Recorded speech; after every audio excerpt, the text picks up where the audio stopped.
All right, we have identify inverse functions.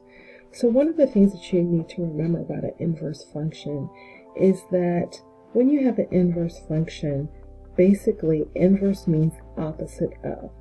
And the way that we can tell it on a graph is that we have a line called y equals x.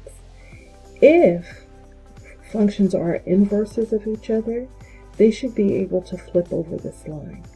Also, and we'll get to this on the next IXL, they should be able to cross what we call the horizontal line test, meaning I can take my pen or pencil and draw a line sideways and it never crosses a function in more than one spot.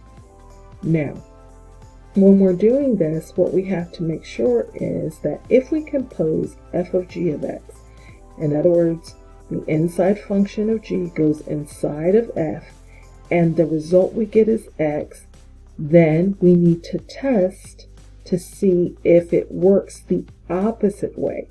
So if I compose g of f of x, meaning if I put f inside of g, I should also get x if they are inverses. Now, if I get x for the first one, f of g of x, then I have to test the second one. But if I don't get an inverse for f of g of x, there's no reason to test the second one because it does not equal x. And as we move on, you'll see what that looks like. So our first problem here is f of x equals 1/5 x plus 6 over 5. G of x is equal to 5x minus 6. So we are going to take g of x and put it inside f of x. So that gives me f of, all right, I'm going to put g of x, so 5x minus 6 is equal to 1/5, and instead of writing x, I'm going to write 5x minus 6 plus 6 over 5. Now the reason I did that is because this is a fraction, so I knew I need to make both of these terms fractions. Well, 1/5 times 5 over 1, that's just 1 times 5, which is 5. 5 times 1, which is 5. So this would give us 5 over 5x. I'll go ahead and write it so you can see what I'm talking about. 1 times negative 6 is negative 6. 5 times 1 is 5. And then we're just going to write what we have outside here.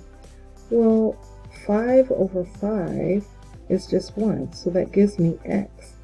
Negative 6 plus negative 6 over 5 plus positive 6 over 5. Well, if you look at these eliminate each other. So indeed, my first function, f of g of x equals x. That means I have to test the other way. So this time I'm going to test g of 1 over 5x plus 6 over 5, and I'm going to put it in the g function. So I've got 5, and where I have x, I'm going to put 1/5 x plus 6 over 5 minus 6. Now again, this is a fraction, so I need to make this a fraction. Let's put it over 1, so I've got, again, 5 over 5x. 5 times 6 is 30. 1 times 5 is 5. And if I go ahead and simplify this, 5 divided by 5 is 1, so 5x divided by 5 just leaves me x. 30 divided by 5 leaves me positive 6. And then I've got minus 6. Again, if you look at these, they eliminate. So f of x, or the composition of f of g of x gives me x. The composition of g of f of x gives me x. So this is an inverse function. Let's look at number 2. So I've got, is g of x the inverse function of f of x? So I've got f of x is equal to x minus 9. G of x is equal to negative 5x. So again, I'm going to put my g of x inside my f of x. So I've got f of negative 5 x is equal to, where I see x, I'm going to put negative 5x minus 9. Well, this doesn't equal x, so I don't even have to test any further. I would just say no. Number 3, so this is a no, and this one was a yes. Number 3 says, is g of x the inverse function of f of x? So we've got f of x is equal to negative 4x minus 7. G of x is equal to x plus 6. So I'm going to compose f of x, I'm going to make that f of x plus 6 is equal to negative 4x minus 7. So where I see x, I'm going to put x plus 6 instead. So negative 4 times x plus 6 minus 7. That gives me negative 4x minus 24 minus 7. That's negative 4x minus 31. That doesn't equal x. So our answer would be no. Okay, so we have our next one, number 4. Alright, so with this one, we've got f of x is equal to negative 4x minus 3. G of x is equal to negative 1/4 x minus 3/4. So I took the liberty of going ahead and starting it. So we're going to say, we're going to put the g of x inside the f of x, and that is f of negative 1/4 x minus 3/4. Well, then I've got that is equal to negative 4. Where I see x instead, I'm going to put negative 1/4 x minus 3/4 minus 3. So let's go ahead and do the calculation. Well, if I were to place this over 1, then I would have negative 4 over negative 4, which a negative divided by a negative is a positive. So that would give me positive 4 over 4x. Now, negative 4 times negative 3 is positive 12. 1 times 4 is 4. And then we've got subtract 3. So 4 over 4 gives me x. 12 divided by 4 gives me positive 3. Minus 3, okay, well, that, the 3 minus 3 eliminates, and I'm left with x. Well, since I'm left with x, that means I have to check the other way. So we've got, instead of g of x, I'm going to say g of negative 4x minus 3. And that is equal to negative 1/4 times negative 4x minus 3. And I'm just going to write it smaller so that I can make these into fractions. Minus 3/4. So I'm going to make this into a fraction, make this into a fraction. Well, I can already see that this is positive 4/4 x. Then I've got 1, or negative 1 times negative 3, it's positive 3. 4 times 1 is 4. And then I've got on the outside negative 3/4. Well, again, if I look right here, positive 3/4 minus 3/4 is eliminated, and I'm left with x. So yes, this would be an inverse.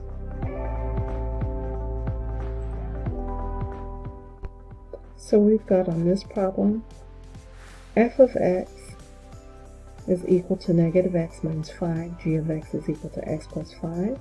So we know we have to take our g of x and substitute. So we're going to make this f of x plus 5 is equal to negative, and where I see x, I'm going to put x plus 5 minus 5. So I've got negative x minus 5 minus 5. Well, right here, I've got negative x minus 10. Well, that doesn't work. So I'm going to say no. Now let me make sure I've done my math correctly. I'm substituting where I see x, this x plus 5, which is one whole binomial. So I did put my parentheses around. I distributed my negative. I'm pretty sure I'm correct. You have to watch those. They'll get you with them. Now, 6. So we've got f of x is equal to the cube root of x minus 4, and g of x is equal to x cubed plus 4. Now, this may be very daunting for you, like, oh my gosh, I don't even know how to do this. But remember, a root is the opposite of an exponent, and an exponent is the opposite of a root. So they undo each other.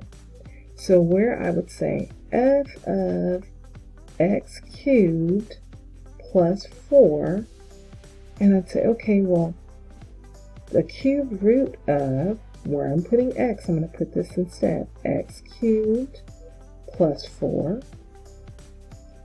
and then I'm going to say, all under here, minus 4, right?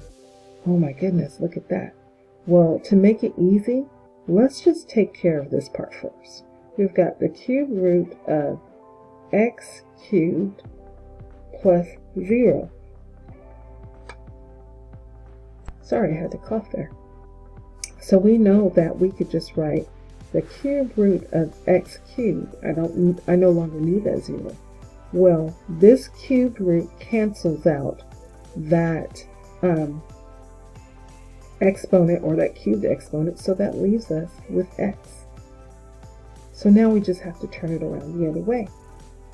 So we're going to say g of the cube root of x minus 4 is equal to, okay, here we go, cube root of x minus 4, and we're going to put that inside parentheses and raise it to the third power, plus 4. Okay, so what happens is this cube root cancels, this cubed exponent cancels out this entire root. And so all that happens is we're left with what's under the root. That gives us x minus 4 plus 4. Well, these two, negative 4 plus 4, is eliminated, and I'm left with x. So, yes, they are inverse functions of each other. Let's move on. So we've got number 7. We've got f of x is equal to the cube root of x plus 2, and g of x is equal to x cubed minus 6. So we're going to say, okay, f of x cubed minus 6 is equal to the cube root, and when we have x, we're going to put x cubed minus 6 plus 2. Well, hopefully you can already see it. We've got the cube root of x cubed negative 6 plus 2 is negative 4. Well, that's not going to work because I needed this to be some form of 0. So automatically I can tell you that this is a no. So I don't even have to check the other part. All right, let's look at our next question. So we've got this time f of x is equal to x minus 9 cubed, and g of x is equal to the cube root of x minus 8. So we want to put g of x inside of f of x. So f of the cube root of x minus 8 is equal to, okay, here we go, When we see x, we're going to put the cube root of x minus 8, close that parentheses, minus 9. Oh, put my cube root up here. I almost forgot that.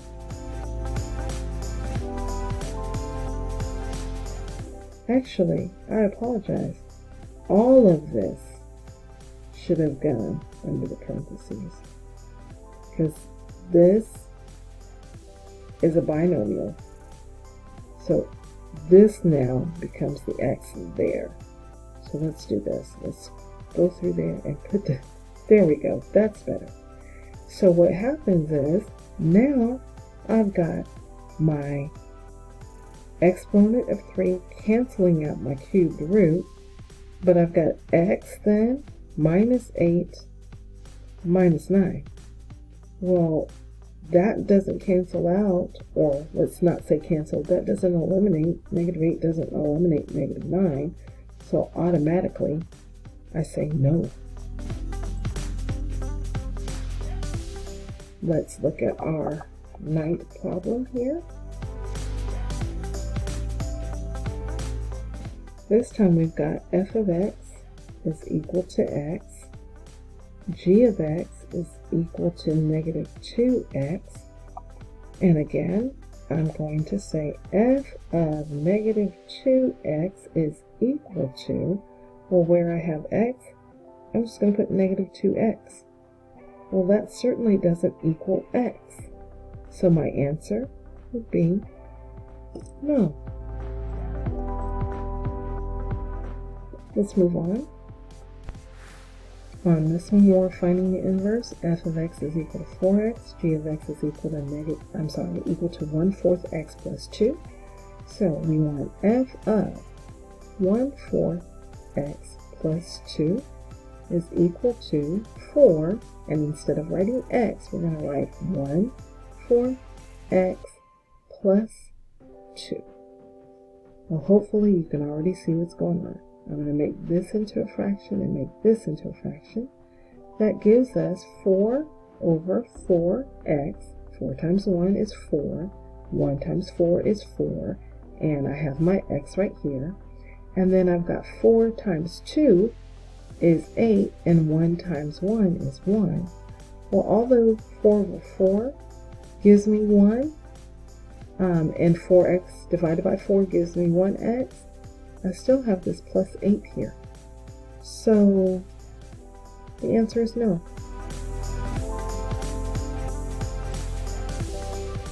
Number 11, our 11th question. We've got f of x is equal to the cube root of x plus 2. G of x is equal to x plus 7 cubed. So we know we have to say f of, we're going to use the g function, x plus 7 cubed is equal to the cube root of, here we go again, x plus 7 plus 2. And what we're going to do is we're going to cube all of that. Now, although my root and my exponent cancel each other out or eliminate each other, I'm left with x plus 7 plus 2. That gives me x plus 9. Well, that doesn't work, so our answer again is no. Hopefully we'll get a yes out of one of these. I don't know. F of x is equal to x minus 4. G of x is equal to x plus 4. So we're going to take f of x plus 4 is equal to, well, when we see x, we're going to put x plus 4 instead, minus 4. And you can see right here, positive 4 minus 4, eliminate, and we're left with x. So now we have to turn it around. We have to say, okay, g of x minus 4 is equal to, where I see x, I'm going to put x minus 4, and then bring my plus 4 here. Well, again, negative 4 plus 4 Those eliminate, and I'm left with x. So obviously these are inverses of each other. All right, go ahead, get that 100.